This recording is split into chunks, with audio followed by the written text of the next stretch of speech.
Line করো তো পড়ব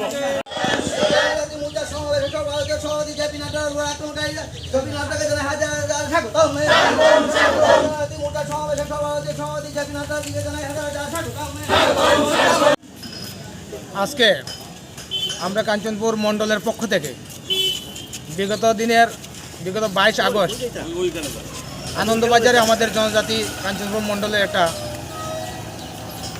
কার্যকারিণী বৈঠক ছিল। এই বৈঠকে আমাদের প্রদেশ সভানেত্রী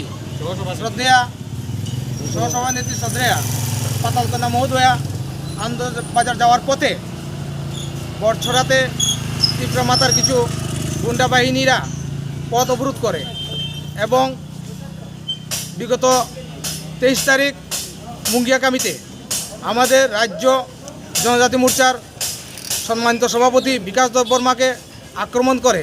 সেই আক্রমণের প্রতিবাদে আজকে আমরা কাঞ্চনপুর বাজারে তাদেরকে ধিক্কার জানিয়ে মিছিল করব।